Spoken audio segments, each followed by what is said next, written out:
Hi friends, आपका इस channel में स्वागत है।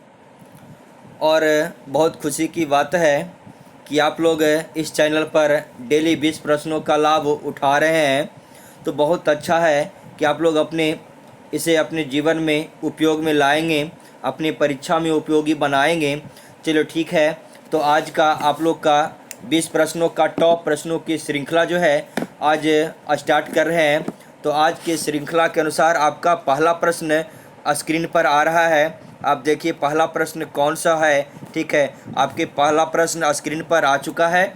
देखिए क्या लिखा हुआ है। पहला प्रश्न, भारत में पंचायती राज अधिनियम कब लागू हुआ? यही आपका प्रश्न है। भारत में पंचायती राज अधिनियम कब लागू हुआ? आपका ऑप्शन है 2 अक्टूबर 1959, ऑप्शन बी है 11 अक्टूबर 1959, ऑप्शन सी है 25 अप्रैल 1993, ऑप्शन डी है 2 अक्टूबर 1952। आपका आंसर क्यों करना चाहिए? चलिए चलिए, बहुत अच्छा, कुछ का आंसर तो आना स्टार्ट हो गया। चलिए ठीक है, बहुत अच्छा। चलिए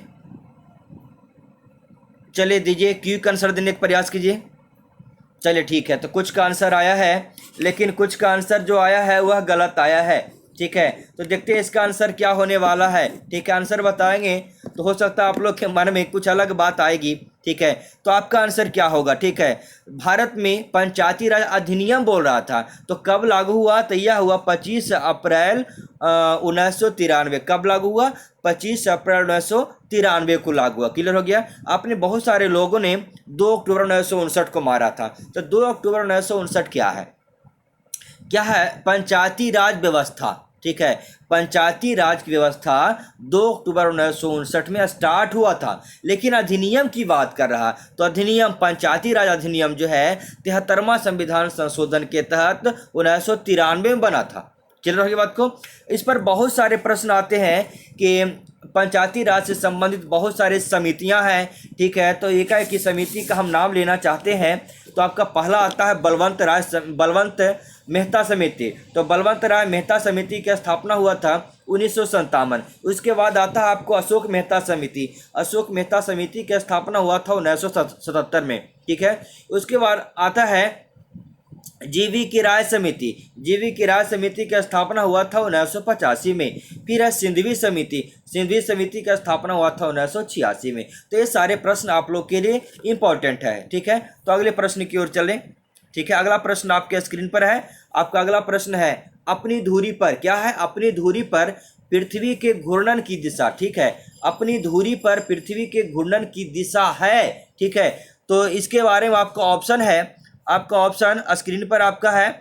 आपका स्क्रीन पर ऑप्शन है, देखिए ऑप्शन ए है पूर्व से पश्चिम। आपका ऑप्शन है पूर्व से पश्चिम, और ऑप्शन बी है पश्चिम से पूरब। ठीक है, ऑप्शन बी है पश्चिम से पूरब, और ऑप्शन सी है उत्तर से दक्षिण, ऑप्शन डी है दक्षिण से उत्तर। आपका आंसर क्विक आना चाहिए। आपका आंसर क्विक आना चाहिए। चलिए, बहुत अच्छा प्रश्न है, बहुत अच्छा प्रश्न है। आंसर भेजने का प्रयास करें। सारे लोग आंसर भेजें, गलत भेजें या सही भेजें, सारे लोग प्रयास करिए कि आंसर हम भेजें। ठीक है, चलिए बहुत अच्छी बात है, कुछ का आंसर आया है।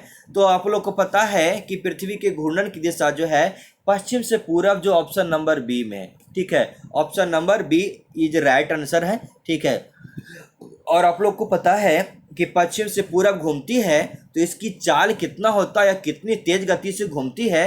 तो 1610 किलोमीटर प्रति घंटा की गति से यह घूमती है। ठीक है, और यह एक चक्कर कितना पूरा करता है? 23 घंटा 56 मिनट 4 सेकंड में पूरा करता है, और इसको कहा जाता है घूर्णन गति या दैनिक गति। तो आप लोग को पता होना चाहिए कि दिन रात किसके कारण होता है? तो पृथ्वी के घूर्णन गति के कारण दिन रात होता है। क्लियर हो गया बात को?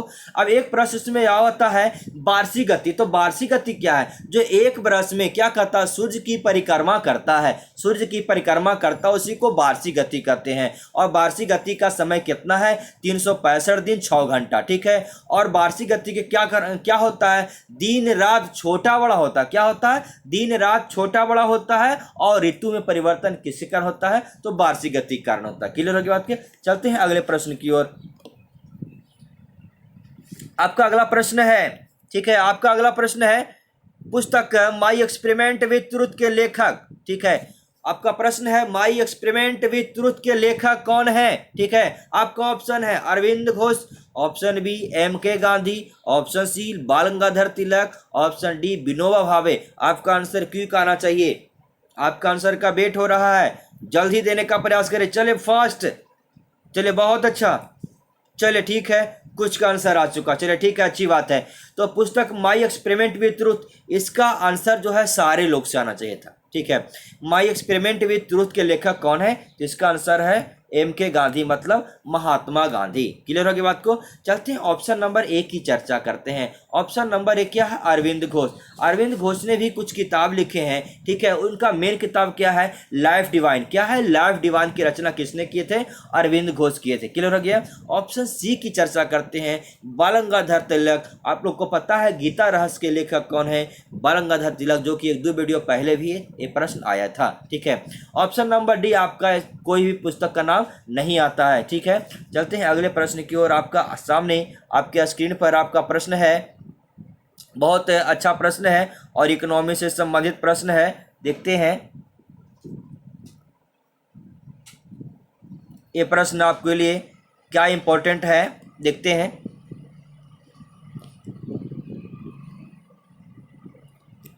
चलिए, बहुत अच्छा प्रश्न आपका है।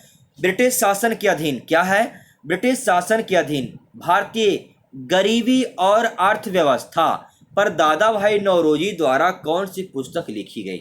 यह आपका प्रश्न है। ठीक है, ऑप्शन आप स्वयं स्क्रीन पर देखें और आंसर को मारें। आपका पहला ऑप्शन है India economic under British Raj, option B है British rule and economic drain of India, option C है poverty and on British rule in India, option D है economic drain and poverty of India. चलिए, आपका answer आना चाहिए, बहुत अच्छा प्रश्न है और ऑप्शन भी आपका एकदम सूट है। चलिए ठीक है, आना चाहिए। बहुत जल्दी आप आंसर भेजने का प्रयास करें, क्विक आंसर देने का प्रयास करें। चलिए ठीक है, बहुत अच्छा, बहुत अच्छा। चलिए ठीक है, कुछ का आंसर आ चुका है।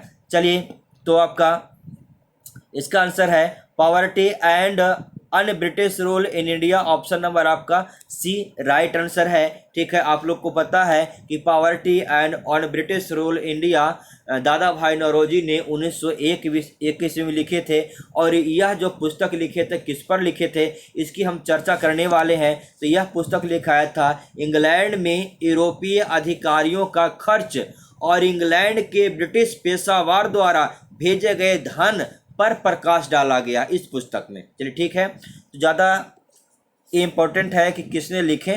ठीक है, अगले प्रश्न की ओर आपके सामने स्क्रीन पर है कि एक परमाणु के नाभिक में, क्या प्रश्न आपके सामने है? एक परमाणु के नाभिक में सम्मिलित है। ठीक है, यही आपका प्रश्न है, एक परमाणु के नाभिक में सम्मिलित है। तो क्या सम्मिलित है? आपका ऑप्शन आपके सामने है इलेक्ट्रॉन और प्रोटॉन, ऑप्शन बी केवल न्यूट्रॉन, ऑप्शन सी न्यूट्रॉन और proton, option D proton electron neutron. आपका आंसर क्यों का आना चाहिए? चलिए, एक परमाणु के नाभिक में क्या क्या शामिल है इसकी चर्चा। चलिए ठीक है, बहुत अच्छा। चलिए ठीक है, कुछ का आंसर आ चुका है। चलिए, इसका आंसर क्या है? इसका आंसर है न्यूट्रॉन और प्रोटॉन, ऑप्शन नंबर सी इसका राइट आंसर है। ठीक है, आप लोग को पता है कि इलेक्ट्रॉन जो है कक्षा के बाहर क्या है, यह घूमते रहता है, लेकिन अगर नाभिक की बात करते हैं तो प्रोटॉन और न्यूट्रॉन क्या रहता है? नाभिक में रहता है। क्लियर होगी बात को? अब इसकी हम चर्चा करने वाले हैं कि न्यूट्रॉन की खोज किसने किया, प्रोटॉन की खोज किसने किया, इलेक्ट्रॉन की खोज किसने किया। ठीक है, तो आपको पता है प्रोटॉन की खोज किसने किया? गोल्डस्टीन किया। ठीक है, इलेक्ट्रॉन की खोज किसने किया? जे थॉमसन किया। न्यूट्रॉन की खोज किसने किया? चैडविक किया। क्लियर होगी बात को? चलते हैं अगले प्रश्न की ओर।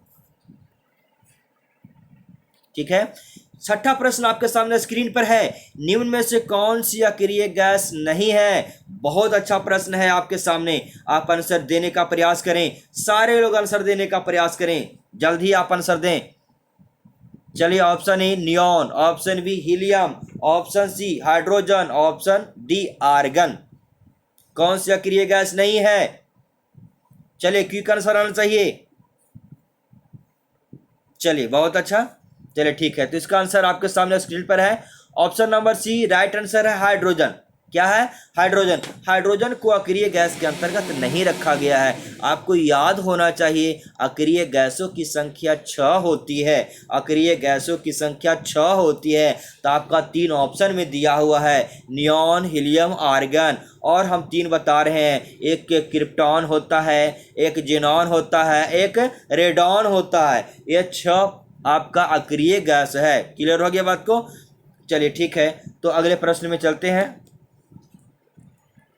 आपका अगला प्रश्न है 7वां प्रश्न, राज्यसभा सदस्य बनने के लिए न्यूनतम आयु सीमा है, यानी सदस्य बनेगा तो इसकी कम से कम कितना आयु होना चाहिए? तो आपके सामने ऑप्शन है 25 वर्ष, ऑप्शन बी 30 वर्ष, ऑप्शन सी 35 वर्ष, ऑप्शन डी 40 वर्ष।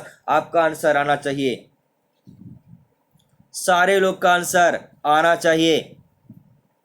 आप मन में हिचकिचाहट ना रखें। आप गलत तो गलत ही आंसर दें, लेकिन आंसर देने का प्रयास करें। आज गलत दीजिएगा तो कल आप सही जरूर हो जाइएगा, ठीक है? इसलिए क्विक आंसर देने का प्रयास करें और सारे लोग प्रयास करें। चलिए ठीक है, तो इसका आंसर बहुत लोगों ने दे दिया, ठीक है? तो इसका आंसर आप लोग को पता है कि राज्यसभा सदस्य बनने के लिए उम्र सीमा जो है 30 वर्ष चाहिए। कितना वर्ष? 30 वर्ष चाहिए, ठीक है? और लोकसभा की बात करेगा तो लोकसभा का 25 वर्ष। लोकसभा का कितना? 25 वर्ष। और 35 वर्ष किसकी है? तो पता है कि 35 वर्ष राष्ट्रपति बनने की न्यूनतम आयु है और उपराष्ट्रपति बनने की न्यूनतम आयु क्या है? 35 वर्ष। लेकिन ऑप्शन नंबर डी 40 वर्ष कुछ नहीं है, ठीक है? और आप लोग को पता है राज्यसभा की जब बात किया गया है तो राज्यसभा में पता है कि लगभग जो है अभी वर्तमान में 245 सदस्य हैं, जिसमें 12 जो है राष्ट्रपति खुद निर्वाचित करते हैं। क्लियर हो गया? और 233 पर क्या होता है? यह चुनाव होता है। क्लियर हो गया बात को? चलिए ठीक है, तो अगले प्रश्न की ओर बढ़ते हैं। आपका अगला प्रश्न आपके सामने स्क्रीन पर है, 8वां नंबर, कोशिका की खोज किसने की? यही प्रश्न है। कोशिका की खोज की गई मतलब किसके द्वारा की गई, यह आपका प्रश्न है। ऑप्शन ए है Robert Hooke, option B William Harvey, option C Christiaan Barnard, option D Louis Pasteur. आपका आंसर आना चाहिए। चलिए क्विक आंसर देने का प्रयास करें।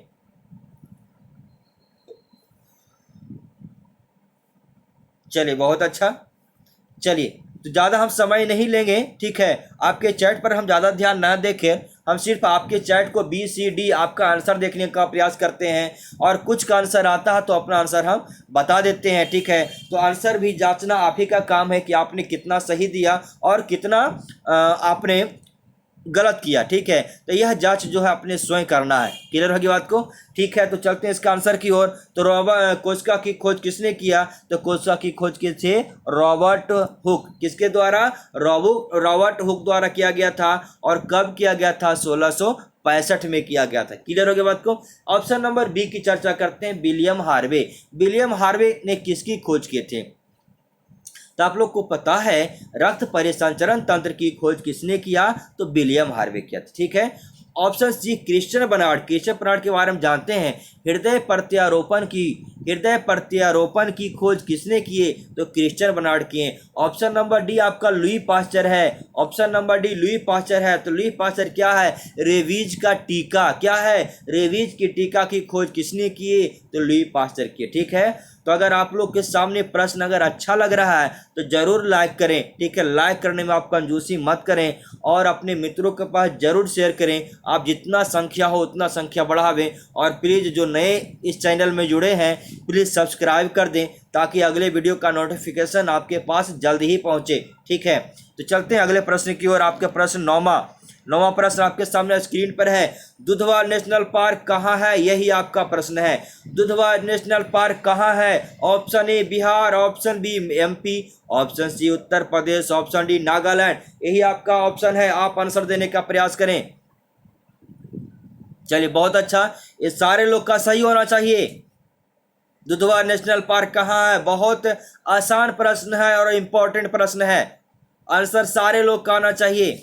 चलिए ठीक है, कुछ का आ चुका, बहुत अच्छी बात है। चलिए इसका आंसर है उत्तर प्रदेश, ऑप्शन नंबर सी आपका सही है। ठीक है, अब हम ऑप्शन ए की चर्चा करते हैं। बिहार में कौन सा राष्ट्रीय पार्क है? तो आपको पता है कैमूर राष्ट्रीय पार्क कहाँ है? तो बिहार में है। मध्य प्रदेश में क्या है? तो आपको पता है कान्हा किसली राष्ट्रीय उद्यान कहाँ है? मध्य प्रदेश में है। पंचमढ़ी राष्ट्रीय उद्यान कहाँ है? तो मध्य प्रदेश में है। ठीक है, और नागालैंड में कोई राष्ट्रीय उद्यान नहीं है। ठीक है, चलिए अगले प्रश्न की ओर चलते हैं। आपका प्रश्न आपके सामने स्क्रीन पर है। उत्तर भारत, क्या प्रश्न आपका है? उत्तर भारत का प्राचीन नाम क्या? यही आपका प्रश्न है। उत्तर भारत का प्राचीन नाम क्या है? आपका आंसर आना चाहिए। Option A Vajji, option B Vatsa, option C Shurasena, option D Avanti. चलिए ठीक है, थोड़ा सा आपका प्रश्न घुमा दिया गया है। ठीक है, इसका आंसर आना चाहिए। गलत तो गलत, लेकिन आंसर आप दीजिए। ठीक है, जिससे आपका विश्वास बढ़े। ठीक है, और पहली बार बहुत बार हम बोल चुके हैं कि आप जितना प्रश्न को जवाब दीजिएगा उतना ही आपका विश्वास जो है ऊपर उठेगा, और जैसे ही विश्वास आप में जाग जाएगा तो पक्का है रिजल्ट आपका स्टार्ट हो जाएगा। ठीक है, आप अपने विश्वास को जगाइए, विश्वास को खोने नहीं दे। इसलिए गलत हो तो गलत ही आप आंसर देने का प्रयास करें। ठीक है, तो इसका आंसर हम बता रहे हैं, उत्तर बिहार का प्राचीन नाम बज्जी है। क्या है? बज्जी है। और आप लोग को पता है बज्जी की राजधानी कहाँ है? तो वैशाली है। क्लियर हो गया बात को? जो कि आपने 16 महाजनपद में इसकी चर्चा को पढ़े हैं। ठीक है, ऑप्शन नंबर बी वत्स। ठीक है, वत्स भी 16 महाजनपद में आता है। ठीक है, और वत्स की राजधानी कहाँ है? कौशाम्बी है। सूरसेन की राजधानी कहाँ है? मथुरा है। अवंती की राजधानी कहाँ है? तो अवंती की राजधानी उज्जैन है। क्लियर हो गया? चलते हैं अगले प्रश्न की ओर। आपके सामने प्रश्न नंबर 11 आपके स्क्रीन पर है। चौसा की लड़ाई में शेरशाह ने किसको हराया था? यही आपका प्रश्न है। चौसा की लड़ाई में शेरशाह ने किसको हराया था? Option A Ibrahim Lodi, option B Jahangir, option C Mohammad Lodi, option D Humayun. चलिए जल्दी से आंसर भेजने का प्रयास करें, सारे लोग का आंसर आना चाहिए। चलिए क्विक, बहुत अच्छा। चलिए बहुत अच्छा। राजकुमार का बहुत आंसर आता है, बहुत अच्छा है। राजीव का बहुत आंसर आता है, बहुत अच्छा है। चलिए अनुराधा रानी भी कुछ आंसर आता है, बहुत अच्छी बात है। इसी तरह प्रयास करें। ठीक है, क्लियर हो गया? तो इस प्रश्न की चर्चा कर रहे थे। उत्तर चौसा की लड़ाई में शेरशाह ने किसको हराया था? तो इसका आंसर है आपका Humayun, option number D right answer है हुमायूं। ठीक है, option number D right answer है हुमायूं। ठीक है, तो अब बात करना है कि चौसा की लड़ाई कब हुआ था। आप लोग को पता है कि चौसा की लड़ाई कब हुआ था? चौसा की लड़ाई कब हुआ था? 1539। ठीक है, बिलग्राम का युद्ध हुआ था 1540, वो भी था शेरशाह और हुमायूं के बीच। क्लियर हो गया बात को? चलते हैं अगले प्रश्न की ओर।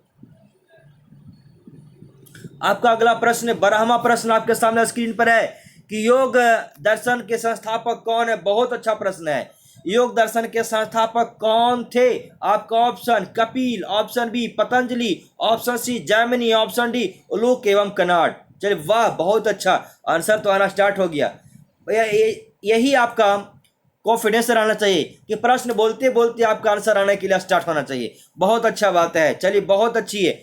चलिए ठीक है, तो इसका आंसर आप लोग को पता है। इसका आंसर है कौन? योग दर्शन के संस्थापक Patanjali, option number B is right answer. बहुत अच्छा, बहुत अच्छा। ठीक है, ऐसा ही सारे लोग को आंसर देना चाहिए। ठीक है, ऑप्शन नंबर ए की चर्चा करते हैं। कपिल सांख्य दर्शन के प्रतिपादक कपिल थे। क्लियर हो गया बात को? ऑप्शन नंबर सी जैमिनी क्या थे? पूर्व मीमांसा। क्या पूर्व मीमांसा दर्शन के संस्थापक कौन थे? जैमिनी थी। उलूग और कनाड कौन थे? उलूग और कनाड कौन थे? वैशेषिक दर्शन के संस्थापक कौन थे? उलूग एवं कनाड थे। क्लियर हो गया बात को? चलते हैं अगले प्रश्न की ओर। प्रश्न नंबर आपका 13, हेमाटाइट किसका अयस्क है? ठीक है, हेमाटाइट किसका अयस्क है? आपके सामने ऑप्शन है। ऑप्शन ए लोहा, ऑप्शन बी सीसा, ऑप्शन सी तांबा, ऑप्शन डी चांदी। चलिए आना चाहिए आंसर। बहुत अच्छा, एकदम आसान प्रश्न है, इजी प्रश्न है, सबका आंसर आना चाहिए। चलिए बहुत अच्छा। चलिए ठीक है, तो कुछ का आ चुका है। तो इसका आंसर कौन है इसका आंसर आपका है लोहा। हेमाटाइट किसका अयस्क है, लोहा का है। और इसका सूत्र क्या है Fe2O3। क्या है हेमाटाइट का सूत्र क्या है Fe2O3, याद रखना है, क्लियर हो गया Fe2O3। ठीक है, एक लोहा का अयस्क और परीक्षा देता है सीडेराइट किसका अयस्क है, सीडेराइट किसका अयस्क है, तो आपको मारना होगा लोहा। सीडेराइट किसका अयस्क है, तो लोहा का अयस्क है। क्लियर हो गया बात को। ठीक है, तो आप लोग से गुजारिश है मित्रों कि शुरू से लास्ट तक वीडियो को देखें। ठीक है, और कल हमने पिछले वीडियो में आप लोग को हम वादा किए थे कि नामा पर हम पुस्तक का जो लेखक है नामा पर बहुत सारे हम देने वाले हैं। ठीक है, तो आपके नीचे जो है इसमें दिया गया है, बहुत सारे प्रश्न उसमें दिया गया है, बहुत सारे प्रश्न को एकत्रित करके आप लोग को दिया गया है। ठीक है, तो उसे पढ़कर अपने विश्वास को जगाएं और अपने जीवन में उसे उपयोग में लाएं। ठीक है, तो अगले प्रश्न की ओर चलते हैं।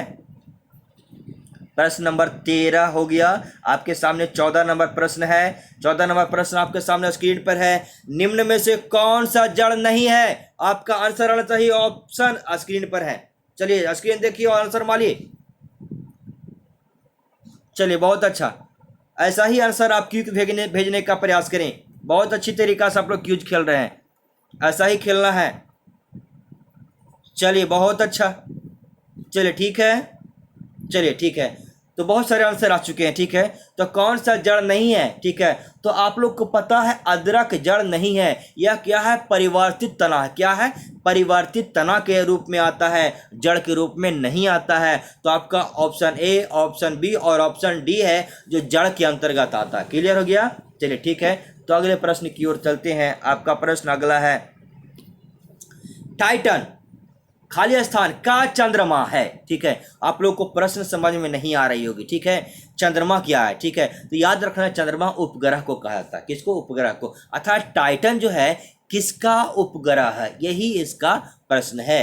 टाइटन किसका उपग्रह है। ठीक है, टाइटन का चंद्रमा है, मतलब टाइटन किसका उपग्रह है। ठीक है, तो आप ऑप्शन आपके स्क्रीन पर है, शनि, बृहस्पति, मंगल, यूरेनस। जल्दी आना चाहिए आंसर।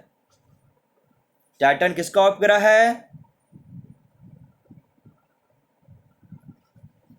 चलिए ठीक है, तो कुछ का आंसर आया है, तो इसका आंसर है क्या, Shani. Option number A right answer है। और शनि का सबसे बड़ा उपग्रह टाइटन ही है। ठीक है, शनि का सबसे बड़ा उपग्रह टाइटन ही है। ठीक है, ऑप्शन नंबर बी की चर्चा करते हैं। बृहस्पति का सबसे बड़ा उपग्रह कौन है, तो गैनीमेड है। कौन है, गैनीमेड है। ठीक है, और मंगल का तो पता है कि दो ही उपग्रह है, फोबोस और डिमोस।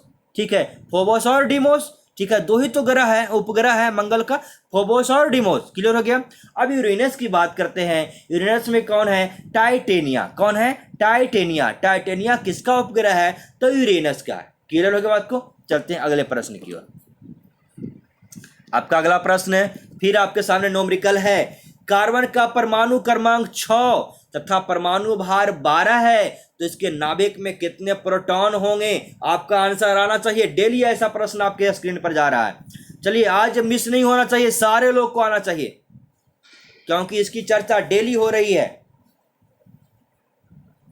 चलिए बहुत अच्छा, बहुत अच्छा, कुछ लोगों का आ चुका है। तो ठीक है, इसका आंसर कौन है, option number A right answer है। आप लोग को बताया गया था कि परमाणु क्रमांक मतलब परमाणु संख्या है, और परमाणु संख्या बराबर होता है इलेक्ट्रॉन की संख्या बराबर प्रोटॉन की संख्या। क्लियर हो बात को। यानी इलेक्ट्रॉन की संख्या, प्रोटॉन की संख्या, परमाणु संख्या, तीनों जो होता है सेम होता है। क्लियर हो गया। यहाँ क्रमांक संख्या मतलब परमाणु संख्या। ठीक है, तो परमाणु संख्या जब दिया हुआ तो ही तो प्रोटॉन की संख्या होगा। ठीक है, तो ये तो हो गया आपका प्रश्न नंबर 16। चलते हैं प्रश्न नंबर 17 की तरफ। प्रश्न नंबर 17, ठीक है, जिसमें सॉल्यूशन था उसमें हम सॉल्यूशन आपका करते गए। ठीक है, तो आज का प्रश्न भी छोटा प्रश्न, बहुत इंपॉर्टेंट प्रश्न है। ठीक है, और आपका प्रश्न 17वां नंबर आपके स्क्रीन पर है। भारत में खनिज नीति कब घोषित हुई, यही आपका प्रश्न है। भारत में खनिज नीति कब घोषित हुई। ठीक है, आपके सामने ऑप्शन है 1951, option B 1961, option C 1972, option D 1976। तो आपका आंसर क्यों आना चाहिए। चलिए आपका आंसर क्यों आना चाहिए।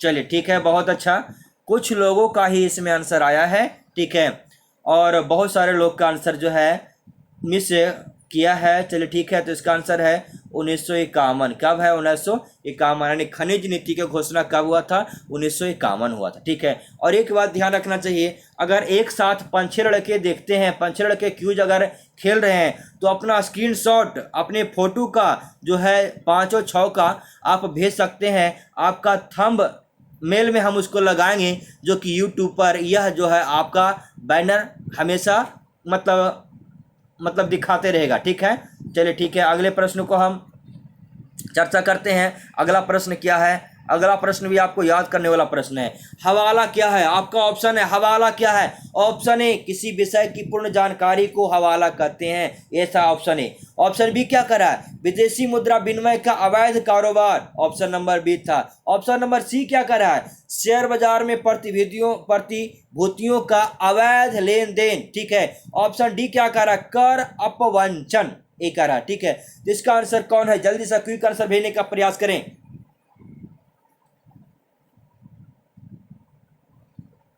चलिए, अच्छी बात है, ऑप्शन बी और ऑप्शन सी में फंस गए हैं। चलिए ठीक है, तो इसका आंसर आपका है option number B, right answer है कि ठीक है, विदेशी मुद्रा विनिमय का अवैध कारोबार को ही हवाला कहते हैं, याद करना है। ठीक है, विदेशी मुद्रा विनिमय का अवैध कारोबार को ही हम हवाला कहा गया। क्लियर हो गया बात को? चलते हैं अगले प्रश्न की ओर। आपका अगला प्रश्न है 19 नंबर आपका प्रश्न है, स्वामी दयानंद सरस्वती का मूल नाम क्या है? स्वामी दयानंद सरस्वती का मूल नाम क्या है? आपका ऑप्शन आपके स्क्रीन पर है, आभि शंकर, गौरी शंकर, दया शंकर, मूल शंकर। आपका आंसर आना चाहिए।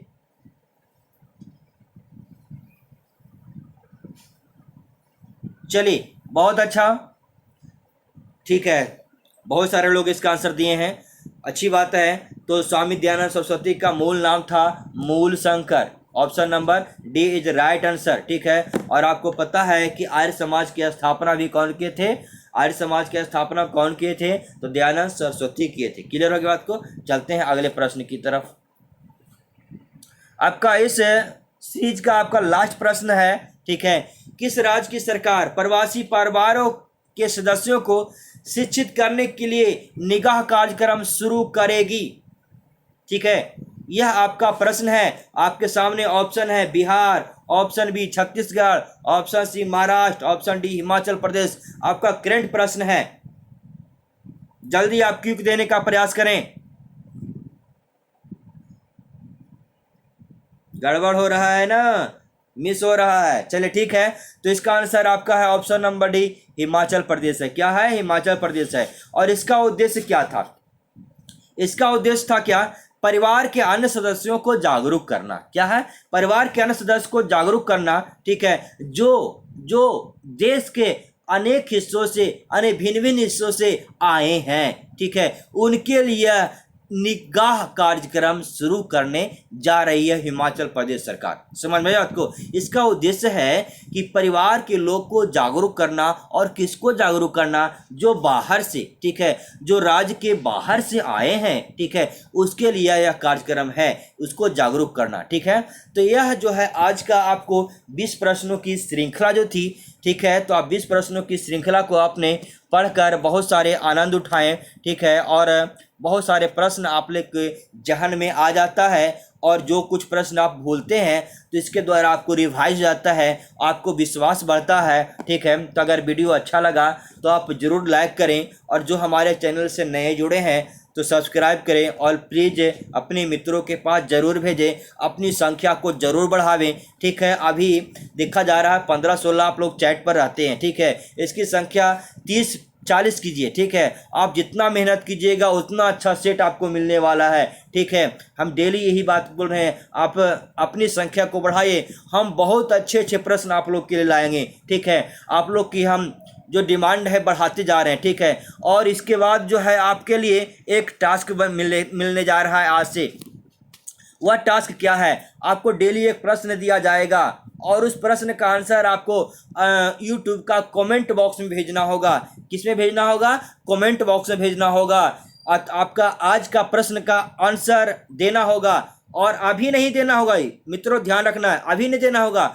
आप लोग कमेंट बॉक्स पर भेजिए। देखिए लिखा हुआ आज का प्रश्न, ठीक है, इसका उत्तर आप लोग कमेंट बॉक्स में भेजें। इसका लिखा हुआ है पूरा डिटेल, हम क्या किया है आपके सामने हम लिख दिया है, ठीक है, कि यह जो है आज का प्रश्न है। और ऐसा ही आपको डेली एक प्रश्न दिया जाएगा जो कि आपको कमेंट बॉक्स में भेजने का अवसर मिलेगा, ठीक है। और हम देखना चाहते हैं कि किनका आंसर जो है क्विक आता है कमेंट बॉक्स में, ठीक है, उनका नाम हम अवश्य पुकारेंगे अगले वीडियो में, ठीक है। तो इसका ऑप्शन आपके सामने है। और क्वेश्चन है राजा राम मोहन राय द्वारा ब्रह्म समाज की स्थापना की गई, तो कब की गई, इसका आंसर कमेंट बॉक्स में देना है मित्रों, अभी नहीं देना है, ठीक है। ऑप्शन नंबर ए है 1816, option number B 1820, option number C 1828, option D 1830। आपके मन में आंसर आ चुका होगा, लेकिन आपका आंसर कमेंट बॉक्स में चाहिए, ठीक है। आप क्विक प्रयास करें देने का। हाँ आप जो जिनका जो पहले आएगा उनका नाम पुकारा जाएगा, ठीक है। क्लियर हो गया बात को। चलते हैं, तो हमने आप लोग से वादा किया था उसके अनुरूप डेली आप लोग का होमवर्क जो हम देना चाह रहे हैं, ठीक है। तो कल आपका गांधी पर थी, परसों गांधी पर था, और कल कुछ अनेक प्रश्न थे, और आज जो हम प्रश्न आपको लोग को लाए हैं तो नामा पर लाए हैं। क्या लाए हैं? नामा पर लाए हैं, मतलब नामा पर जो पुस्तक लिखा गया, तो बहुत सारे प्रश्न इस पर हैं, तो हम इसकी चर्चा करने वाले हैं। तो आपके सामने प्रश्न आपके स्क्रीन पर है, ठीक है, और लिखा हुआ है आज का कुछ महत्वपूर्ण प्रश्न, ठीक है, लिखा हुआ। तो आप देखिए कैसा कैसा प्रश्न आया है। तो आपका पहला प्रश्न इसमें है, शाहनामा के लेखक कौन है? फिरदौसी। देखिए सब नामा आया है, ठीक है। हुमायूं नामा के लेखक कौन है? गुलबदन बेगम। बाबर नामा के लेखक कौन है? बाबर हैं। अकबर नामा के लेखक कौन है? अबुल फजल है। पांचवा है जहांगीर नामा के लेखक कौन है? जहांगीर है। क्वेश्चन नंबर 6 है पादशाह नामा के लेखक कौन है? अब्दुल हमीद लाहौरी है, ठीक है। इसके बाद आप लोग ने बहुत सारे इसमें है, कुछ पढ़े हैं और बहुत सारे सब परिचित नहीं हैं, लेकिन हमने एक ही जगह बहुत सारे प्रश्नों को दे चुके हैं, ठीक है। तो आप प्रयास करें वीडियो को बार बार देखें और इस सारे प्रश्नों को आप याद कर लें, ठीक है। तो इसके बाद आपका 7वां नंबर है तूतीनामा। शायद आप लोग तूतीनामा को नहीं सुने होंगे, नहीं परिचित होंगे, ठीक है। हम आज आप उससे परिचित भी करा रहे हैं। तूतीनामा के लेखक कौन है? जिया अल-दीन नक्शबी, ठीक है, जिया अल-दीन नक्शबी, ठीक है। क्वेश्चन नंबर 8 इसका द्रवनामा के लेखक कौन है? अबू ताहिर मुहम्मद। इसके बाद आपको पता है कि रजमनामा के लेखक कौन है? रजमनामा के लेखक कौन है, ठीक है। आप लोग को पता है कि महाभारत का जो है रजनामा जो है फारसी में अनुवाद हुआ था, और अकबर ने महाभारत का फारसी में अनुवाद करवाए थे। तो अनुवाद करने वाले कौन कौन थे, यानी रजमनामा के लेखक कौन कौन थे? जिसमें 3 लोगों का नाम आता है, जिसमें है बदायूनी और नकीब खां और क्या है अब्दुल कादिर। अगर चौथा नाम अगर आएगा तो फैजी रहेगा। क्या रहेगा? फैजी रहेगा, ठीक है। लेकिन यह 3 जो है महत्वपूर्ण है, इंपॉर्टेंट है। क्लियर हो गया। तो आज का जो आप लोग का प्रश्न है, यह प्रश्न आपका नामा पर था। क्या था? नामा पर प्रश्न था। तो मित्रों, फ्रेंड्स, साथियों, ठीक है, आप लोग अगर प्रश्न आप लोग को अच्छा लगा होगा, आपके जीवन के लिए उपयोगी है, तो प्लीज़ लाइक करें, सब्सक्राइब करें, और मित्रों के पास जितना से ज़्यादा हो जितना शेयर करें, ठीक है। तो ठीक है, और आज का जो ये प्रश्नों का श्रृंखला था यह समाप्त हुआ। और प्लीज़ एक गुजारिश और है कि आप लोग का वीडियो कैसा लग रहा है, ठीक है, आप कमेंट बॉक्स में ज़रूर भेजें, ठीक है। आपका इंतज़ार करते रहते हैं, इसके बाद हम क्वेश्चन को सेट करते हैं, ठीक है। तो आज का इतना ही है, ठीक है। इसके बाद अगले हम वीडियो मिलते हैं अगले क्लास में, अगले वीडियो में और अच्छे प्रश्नों के साथ मिलते हैं। जब तक मित्रों आप लोग से विदा लेते हैं, ठीक है। Good night.